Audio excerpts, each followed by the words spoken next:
I'm going to call this first meeting of the House Budget Review Subcommittee on Postsecondary Education to order. I would like for you guys to remember Chairman Riley in your prayers. He lost his father this week, so we want to keep him and his family in our prayers. He asked for me to step in for him, so that's some big shoes to fill, but I will try to make sure that we do our best. At this time, Ben, do you care to call roll? Representative Baker, Representative Brown, Representative Truitt, Here. Representative Bowling, Representative Bray, Representative Petrie, Representative McCool, Here. Representative Tipton, Here. Representative Riley. All right, at this time, we have Dr. Ryan Quarles. If you could come on up and your guest, and we'll let you guys introduce yourself. Just make sure you push the green button, pull that microphone nice and close, and you may begin. Thank you, Chairman, and sorry to hear about the loss of Chairman Riley's father, so we'll send our condolences his way. And I also need to apologize for my voice. I've got some of that Kentucky ick right now, but I'm on the tail end of it, so hopefully my voice will hold up throughout this presentation. Have with me Chris Crumright, part of our team, and also we have some of our staff with us as well if there's any specific questions. But if you don't mind, I'm going to give you a short update on our flood efforts. It's really quick, and then where we're at with KCTCS, and then finish out the presentation with an ask for this session as well. So feel free to ask any questions. But as you know, severe flooding across the state, and so KCTCS has done its part. In particular, we've had facility damage at our Big Sandy College as well as Hazard as well. And as you know, with flooding, it takes a while to figure out exactly what the extent of this damage is, so it's going to take some time. But we've not wasted any time with setting up support for our faculty and staff, which we do know we have some that have been displaced.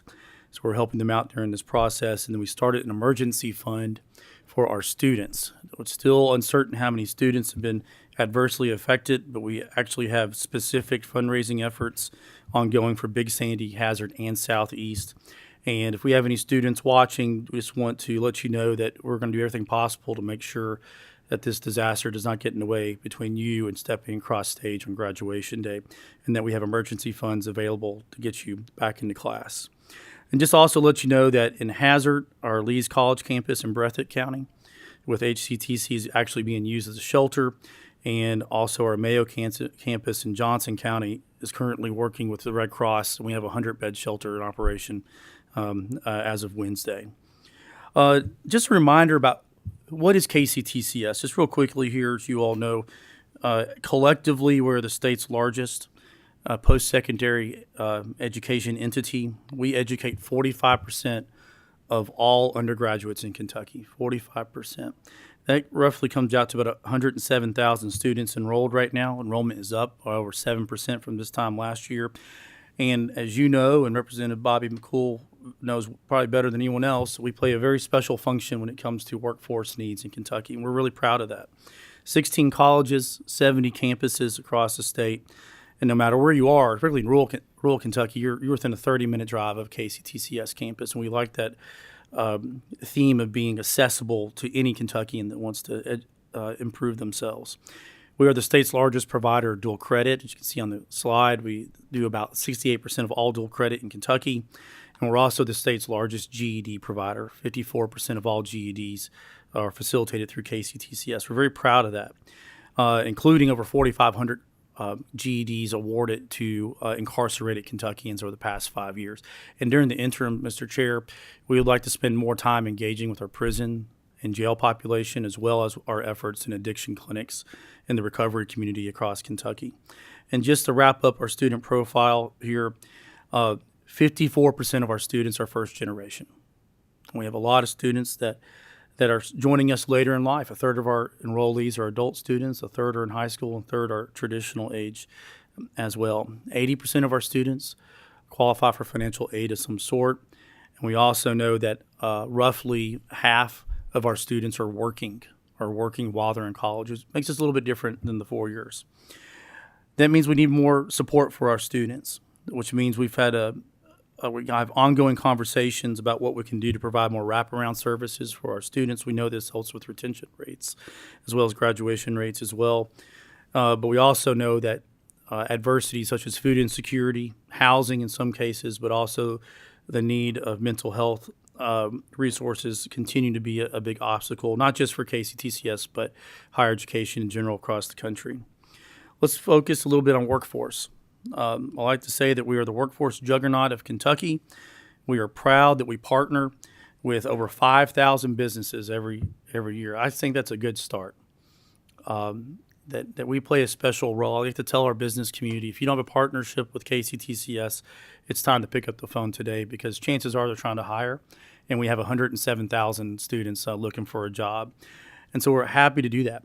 A lot of folks may not realize what we do on the workforce side. So we have the credential degree-seeking population of over 100,000, but we also educate around 88,000 Kentuckians who do not intend to get a credential as of yet or a degree, but these are workforce training. So in some cases, we're doing a workplace safety. If a company were to invest in a new technology or a new machine, they need someone to come in and upskill their employees. We're proud to step in and do that. So nearly 88,000 Kentuckians are stepping through our doors, or we're going to their businesses to provide workforce training as well, which easily puts us as the number one provider of workforce training in the state. Again, this is an area that we can do better at. And as you all know, you all help fund this with the Trains funding, which we exhaust every single year.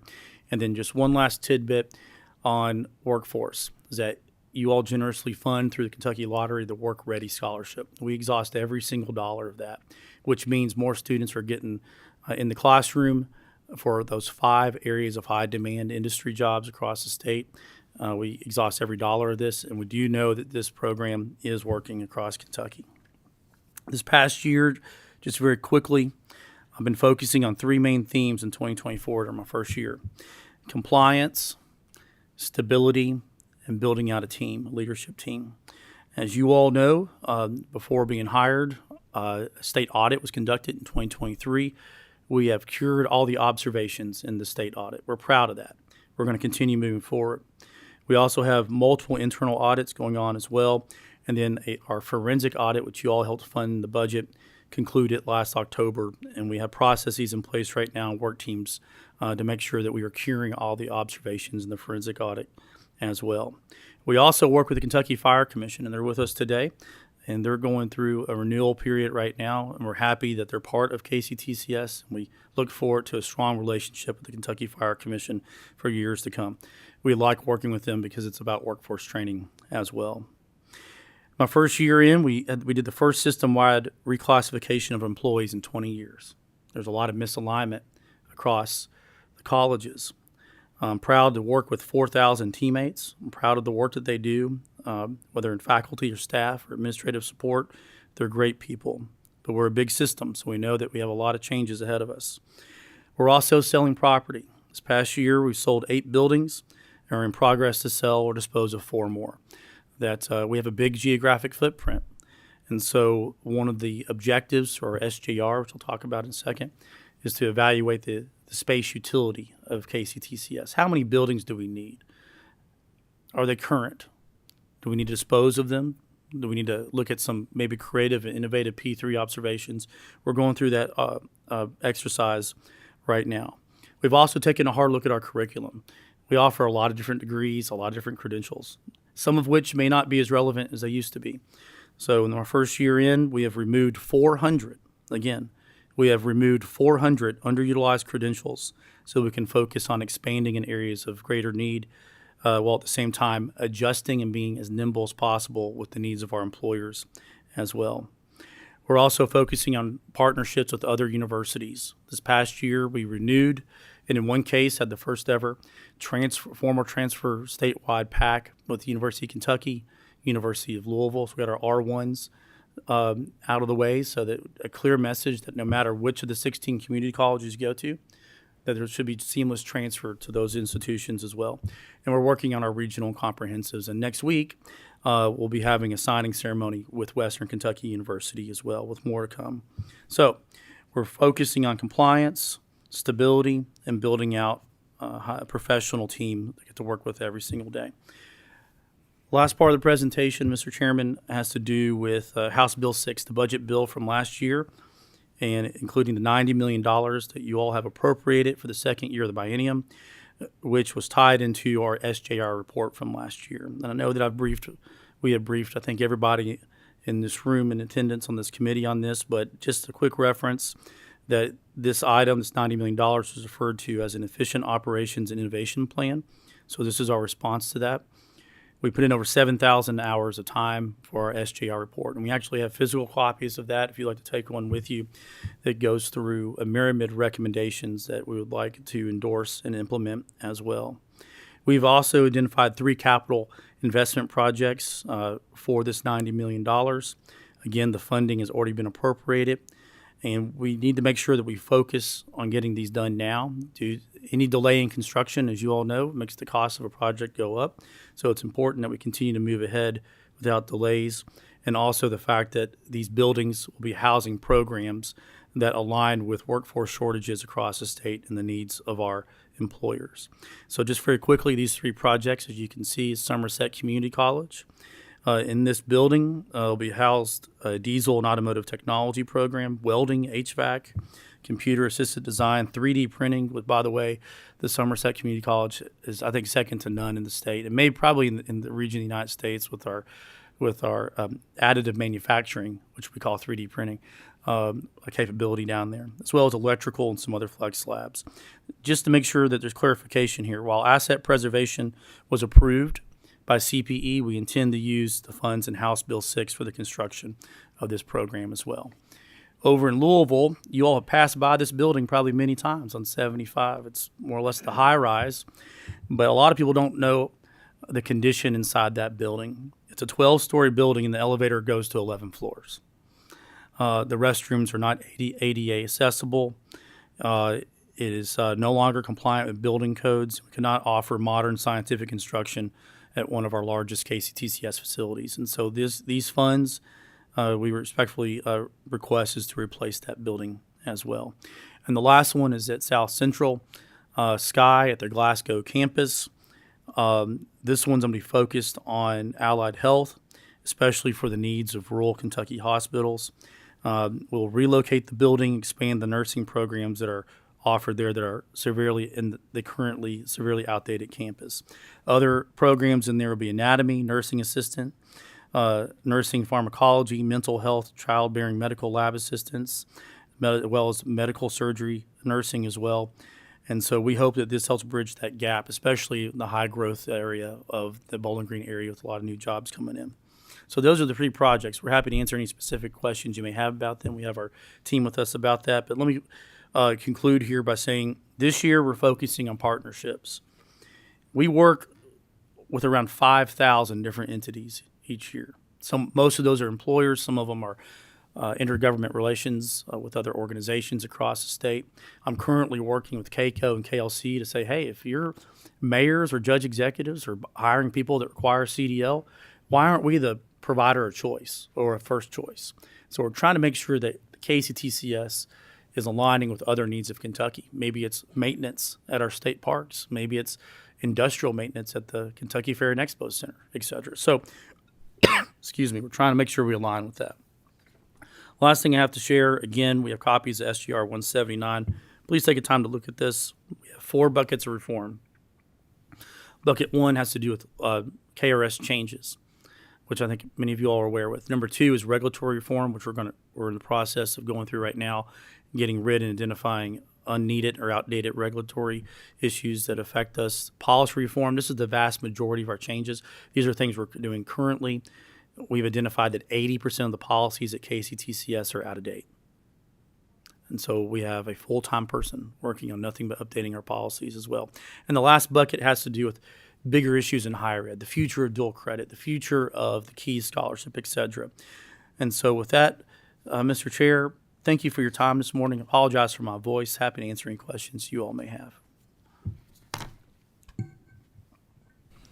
All right.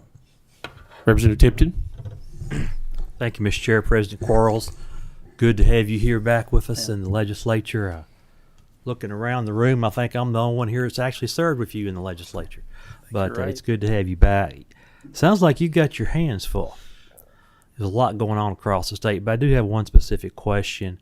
When the Blue Oval SK initiative was announced in Glendale, part of that package, I believe we spent about $25 million on a building that would allow KCTCS to do training for those employees.